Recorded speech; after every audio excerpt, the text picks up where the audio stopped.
Kita bersyukur hari ini bisa hadir pada acara dialog publik dengan tema peran tokoh agama dalam menjaga ukhuwah watoniyah guna terciptanya Kamtipmas yang kondusif. Maksudnya itu judul untuk saya.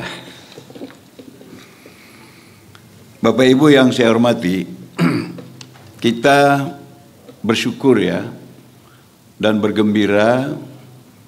Ternyata dua pemilu besar yang berlangsung di tahun 2024 ini berjalan sangat baik.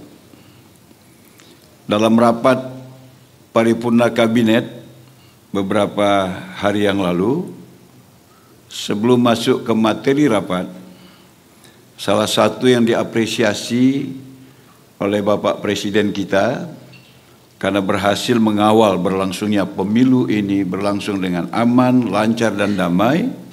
Dan yang pertama kali disebut itu adalah Kepolisian Republik Indonesia.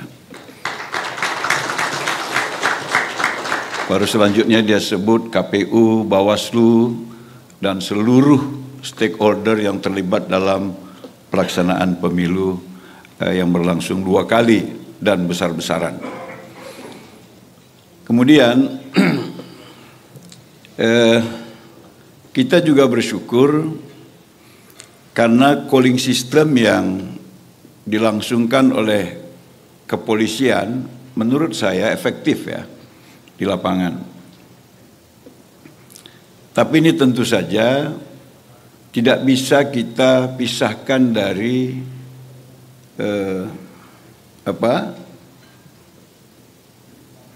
gestur politik presiden kita. Ya, bahwa Pak Prabowo sejak pemilu 2019 ingin menunjukkan bagaimana sebenarnya ciri demokrasi Indonesia yang sesungguhnya.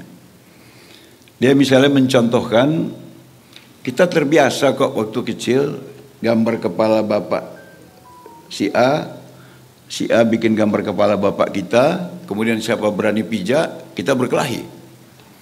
Tapi setelah berkelahi, kita teman-teman saja, gak ada masalah. Tapi kan yang didesain untuk kita anut itu adalah demokrasi yang kalau setelah bertanding, yang kalah jadi oposisi.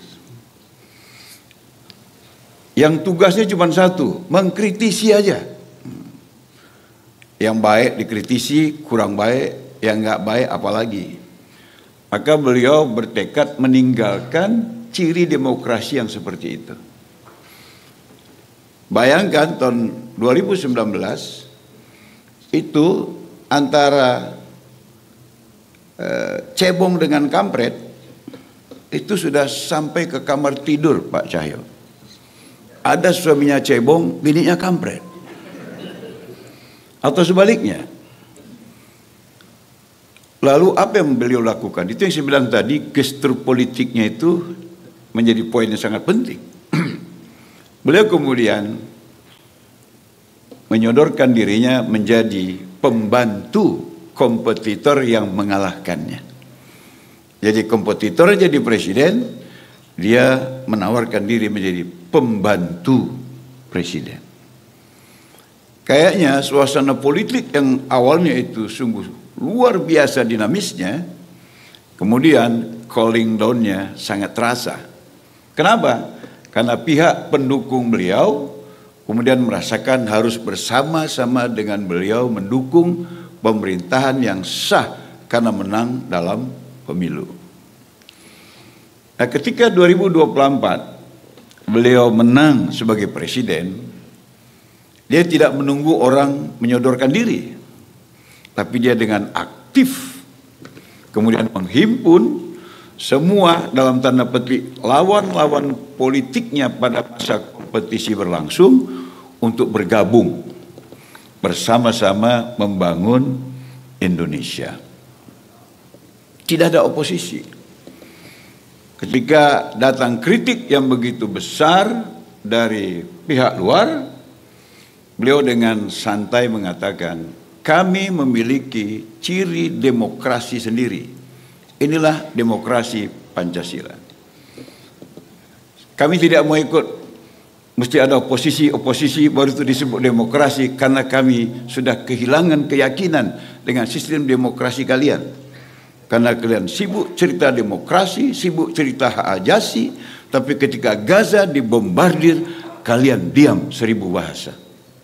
Karena itu, biarkan kami mencirikan demokrasi dengan kepribadian kami sendiri.